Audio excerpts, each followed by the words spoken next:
ગુજરાતને પોલિયો મુક્ત કરવામાં મહત્વનું કામ કરનાર આશા વર્કર બહેનોને સરકાર લઘુત્તમ વેતન તો નથી આપી શકતી, ભલે મોટા મોટા ટાઈફાઓ લાખો કરોડો રૂપિયાનો ખર્ચી નાખે, પણ આ બહેનોને તેમના કામના પૈસા તો ચૂકવો. કારણ કે વાવ-થરા જિલ્લાના આશા વર્કર બહેનોને 4 મહિનાથી તેમનું વેતન નથી મળ્યું, જેના લીધે તેમને આજે કલેક્ટર કચેરી પોતાની રજૂઆત લઈને જવું પડ્યું છે. આમ તો આ સરકાર માટે શરમનો વિષય હોવો જોઈએ કે ટાઈફા કરવામાં રૂપિયા વેડફી શકાય, પણ ગુજરાતને પોલિયો મુક્ત કરવામાં સિંહ ફાળો આપનાર બહેનોને વેતન માટે પણ રજૂઆતો કરવી પડે. પણ કદાચ ગુજરાત સરકારની તિજોરીમાં બહેનોના વેતન જેટલી રકમ પણ નહીં હોય. ખેર, આવો વિગતે વાત કરીએ સમગ્ર મામલા વિશે આ અહેવાલમાં. નમસ્કાર, હું ચિરાગ વર્ષાબેન, આપ જોઈ રહ્યા છો સ્વમાન. ગુજરાતને પોલિયો મુક્ત બનાવવામાં જેમનો સૌથી મોટો ફાળો રહ્યો એ જ આશા વર્કર બહેનો આજે પોતાના હક અને વેતન માટે લડવા મજબૂર બન્યા છે. વર્ષો સુધી ઘર ઘર જઈને બાળકોને પોલિયોના ટીપા પીવડાવનાર આશા બહેનો હવે સરકાર સામે જ સવાલ ઉઠાવી રહી છે અને વાવ-થરા જિલ્લામાં આજે મોટી સંખ્યામાં આશા વર્કર બહેનો એકત્ર થઈને અને જિલ્લા કલેક્ટરને આવેદનપત્ર પાઠવી પોતાની વ્યથા વ્યક્ત કરી રહી હતી. ગુજરાત આશા વર્કર યુનિયનના બેનર હેઠળ યોજાયેલી બેઠકમાં બહેનોએ આક્ષેપ કર્યો કે છેલ્લા 4 મહિનાથી તેમને મળવા પાત્ર ઇન્સેન્ટિવ ચૂકવવામાં આવ્યું નથી અને આશા વર્કર બહેનોનું કહેવું છે કે તેઓ વર્ષોથી નિષ્ઠાપૂર્વક આરોગ્યલક્ષી કામગીરી કરી રહ્યા છે. પોલિયો અભિયાન હોય, રસીકરણ હોય, સગર્ભા મહિલાઓની દેખરેખ હોય કે ગામડાઓમાં આરોગ્ય જાગૃતિનું કામ હોય, દરેક જવાબદારી તેઓ નિભાવે છે. છતાં આજે પણ દિવસના માત્ર 100 રૂપિયા ઇન્સેન્ટિવ કામ આપવામાં આવે છે. આશા બહેનોને જણાવ્યા મુજબ સવારે 7 વાગ્યાથી સાંજના 5 વાગ્યા સુધી સતત ફરજ બજાવતા છતાં પરિવારનું ગુજરાન ચલાવવું મુશ્કેલ બની રહ્યું છે. મોંઘવારીમાં સતત વધારો થઈ રહ્યો છે, પરંતુ તેમની આવકમાં કોઈ વધારો થયો નથી, જેના કારણે હવે સ્થાયી વેતન અને બાકી ચૂકવણીઓની માંગ વધુ ઉગ્ર બની છે. આંદોલનકારીઓએ સ્પષ્ટ ચેતવણી આપી છે કે જો સરકાર દ્વારા તેમની માંગણીઓ સ્વીકારવામાં નહીં આવે તો આગામી દિવસોમાં પોલિયો અભિયાન સહિતની કામગીરીનો બહિષ્કાર કરવામાં આવશે.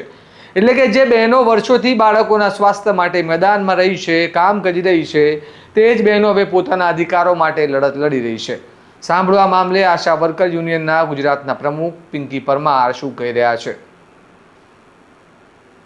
અમારા આશા વર્કર બહેનોને વાવ-થરા જિલ્લાના 4 મહિનાથી એ બહેનોને વેતન નથી ચૂકવાયા અને બાકી વેતનના કારણે અત્યારે બાળકોની શાળાઓ ખુલી ગઈ, તો સ્કૂલ ફી, બાળકોના પુસ્તકો માટે બહેનો ખૂબ કનકગત થયા છે. ગરીબ આશા વર્કર બહેનોને આરોગ્ય વિભાગમાં મહત્ત્વની કામગીરી કરવા છતાંય એમને સમયસર ક્યારેય વેતન નથી ચૂકવાતા.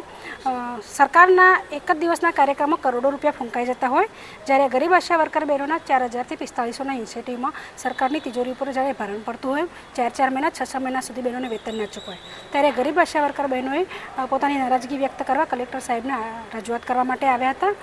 બીજું કે આગામી 28 જૂનના રાષ્ટ્રીય પલ્સ પોલિયોની કામગીરી આવી રહી છે, ત્યારે 18થી 20 વર્ષથી આશા વર્કર બહેનોએ ખૂબ જ કામ સારું કર્યું.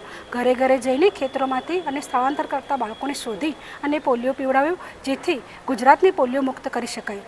ગુજરાતને પોલિયો મુક્ત કરવાનું ગૌરવ અમારી આશા વર્કર બહેનોના ફાળે જાય છે. ત્યારે બનવું એવું જોઈતું હતું કે સરકારે ખુશ થઈ અને આ આશા વર્કર બહેનોને ઇન્સેન્ટિવ પ્રથામાંથી મુક્ત કરી અને એમને લઘુત્તમ વેતન કે ફિક્સ વેતન આપવું જોઈતું હતું, પરંતુ સરકારની શોષણભરી નીતિનો અહીં અંત આવતો નથી અને 20 વર્ષથી કામગીરી કરવા છતાં હજુ આશા વર્કર બહેનો દિવસના ફક્ત 100 રૂપિયા પોલિયો કામગીરીનું ઇન્સેન્ટિવ મળે છે.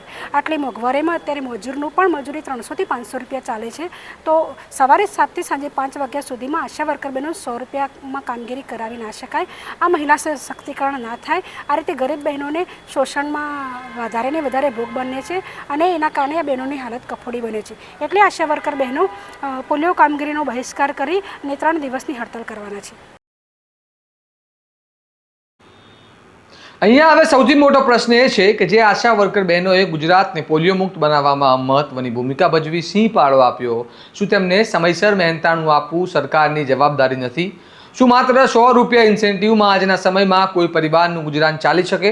અને જો આશા બહેનો ખરેખર પોલિયો કામગીરીનો બહિષ્કાર કરશે તો તેની અસર આરોગ્ય સેવાઓ પર કેટલી ગંભીર પડી શકે છે? હાલ સમગ્ર મામલે આશા વર્કર યુનિયને સરકાર પાસે બાકી ચૂકવણીઓ તાત્કાલિક ચૂકવવાની અને ફિક્સ વેતન લાગુ કરવાની માંગ કરી છે. હવે તંત્ર આ મુદ્દે શું નિર્ણય લે છે તેના પર સૌની નજર મંડાઈ છે. આ મામલે તમારું શું કહેવું છે? આશા વર્કર બહેનોને કાયમી વેતન અને સમયસર ચૂકવણી મળવી જોઈએ કે નહીં? અમને કમેન્ટમાં જરૂર જણાવો અને આવા જ વિશ્લેષણાત્મક અહેવાલો માટે તમારા સ્વમાનને લાઇક, શેર અને સબસ્ક્રાઇબ કરવાનું ભૂલતા નહીં. નમસ્કાર.